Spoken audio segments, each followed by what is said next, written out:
A question that I get asked a lot: is there politics in Mexican prisons?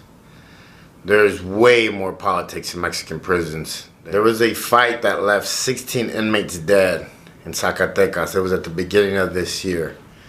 And that's because of prison politics. Drugs, money, mansions, and private jets. A myth is being created around the narco culture. Narco culture has gone mainstream and can be seen in various areas like music, religion, soap operas, fashion, and language.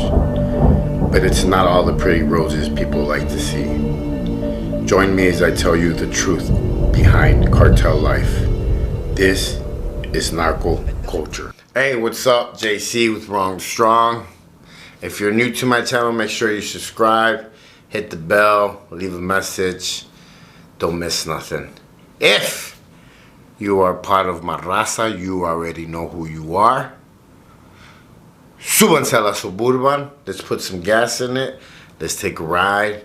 We're going to Mexico today. Mexican prison politics. This is the thing, is that it goes a little bit deeper than politics over there, you know, just because of the big organizations that is called the cartel. I've been to Cerezo, San Luis Potosí, Saltillo, Monterrey, Topo Chico, Juárez, and las Islas Marias. And in every unit, they had a head guy. And where I was at in San Luis, they had 8 units. But the politics are a little bit different over there. In Zacatecas, at the beginning of this year, a fight left 16 inmates dead. Okay? It happened twice. And the first one was on December 31st. They waited for Christmas to be over for the holidays. They take their holiday very, very serious over there with their families. And then the second one was January 2nd, 2020. Left 16 inmates dead. The prison officials were actually, they found out what was going on by sounds of gunshots going off. They found 4 guns after everything was said and done. And it was 2 rival cartels that had turned a dispute over a friendly soccer game. And I'm going to get a little bit more into that right now. But, you know, where I was at, every unit was broke into whatever state the biggest organization was from and who was running it. Where I lived in Section 8, that was where all the Michoacanos were at. All the Michoacanos from all over Michoacan. You know, Section 2 was like the locals, you know, all the people that were from San Luis. Section 3 was a lot of people from the border, Tijuana, Agua Prieta, Caborca. All those places from the border, they all ran together. And then you had the other states, you know, Colima with Jalisco, and it was all broke up into states in there. And while they're there, they do keep a certain amount of peace and respect. You know, there's rules. There's rules and everything. You know, when you're doing time like that in close quarters, there has to be rules in order for it to stay, you know, like a normal day. But the whole soccer thing, I seen it day after day. I seen it so many times. So what happens is that a lot of these big time drug lords that are in there, they have the money, they have the time, and they have the patience. So what they'll do is that they'll start a whole soccer team. They'll start it. They'll put in the money for uniform, shoes. They'll try to get the best players in the jail to be on their team, you know, with, you know, drugs, money, whatever, you know what I mean? But they get really, really serious about this. And it'll always be two rival, you know, cartels going at it, or 2 rival states, however you want to look at it. And it always ends up bad because Mexicans are very, very into like their soccer games. I mean, just like Americans are about football. That's how they feel about, you know, football. And that's the thing, is that they eat it, live it, breathe it. And there it's like gold. So, you know, they get these big teams together, they put them together, and they start fighting in there, and then the whole thing just, you know, lights up. That's all it takes. All it takes is one little match, and it lights the whole thing up. Most of the time, I wouldn't even go see the games because I already knew what time it was. My friend Ricardo, that did time with me in Mexico, he played, so he was always knocking motherfuckers out. He was always getting into fights because it's a there's a lot of contact in that sport, and then if people don't like you, yeah. So it's a trip how they invest so much into these teams, these big narcos, and you know they buy the uniforms. I'm talking about they go all out. You don't even know, like the guys actually feel special to be playing on these teams, and they'll do a whole run of teams, you know, and you could tell who's the poor team, the guys with no uniforms, just white t-shirts. But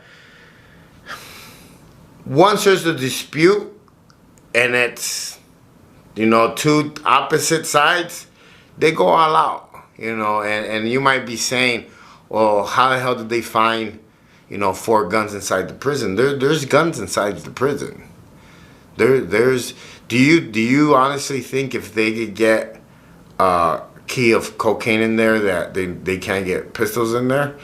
You know, you're talking about a place where everybody is not getting paid very well, so they end up, you know, taking the bribes. They end up taking, you know, the money and sneaking it in, or letting their family sneak it in. And I think that's the thing, is that there's always going to be, the politics are always going to be there, because if not, it would be complete chaos. And yes, the inmates do run the system, the inside, but the judges, the guards run the outside, and they're the ones that sign the papers when you get released or not.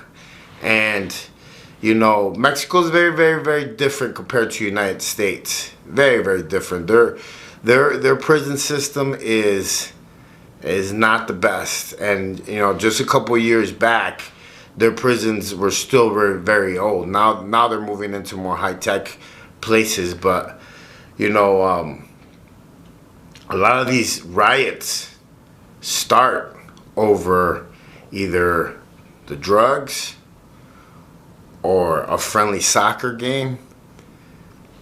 There's so much stuff over there that people don't realize. Like over there on visitation days, you wouldn't even be caught dead looking at another inmate's wife. You name it. Like, it is a straight no. And I seen a lot of dudes, as soon as the visit left, they would come back and get them.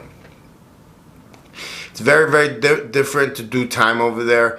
You know, and I'm going to share the story about, you know, when I went to Topo Chico, Monterrey. I think that was one of the worst places I've been to, besides the other jails. Juarez was pretty bad, but I didn't last there too long. And Topo Chico, Monterrey, I lasted about a month, and it was an experience. You know, there was an American that was running the phones.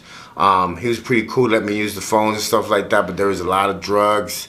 I sold all my stuff right away so I could get some drugs. You know, it's crazy life. And you know, in prisons over there, remember that, you know, you're in a different country, so it ran very, very different compared to the United States. But is there politics? Yeah, there's a lot of politics. They're just different kind of politics than, you know, the United States. It's not gang politics. It's not race politics. It's actually cartel politics. And they, you know, they run their shit about, just like they run it outside, they run it inside the same way. Make money, control the prison, you know, and all that, because what you fail to realize is that there's a lot of businesses in there that they run also, you know, restaurants, stores, stuff like that.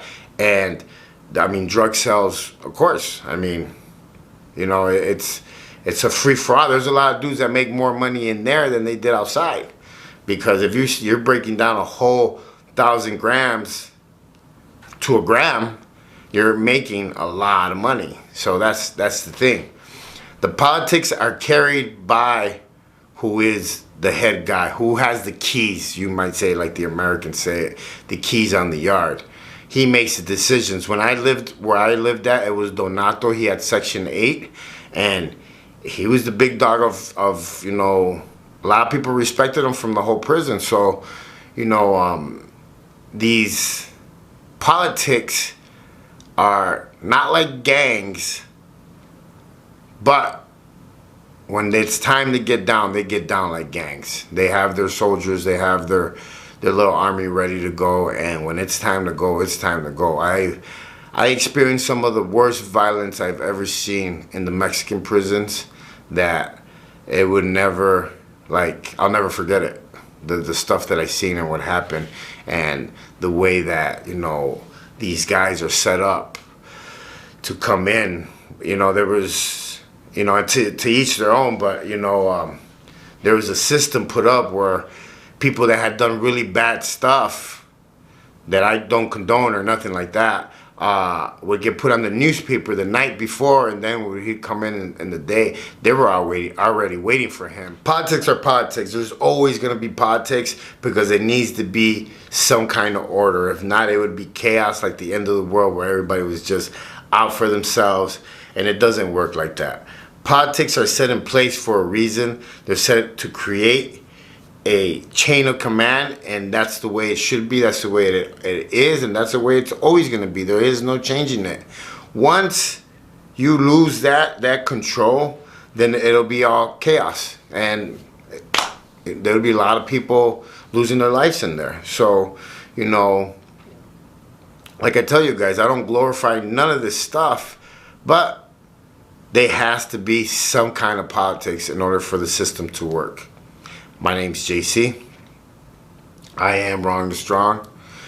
Don't judge nobody. Give somebody a hug. Stay in your lane. And remember, live savage. Live easy. Life is hard. Live hard. Life is easy. I'll catch you guys on the rebound.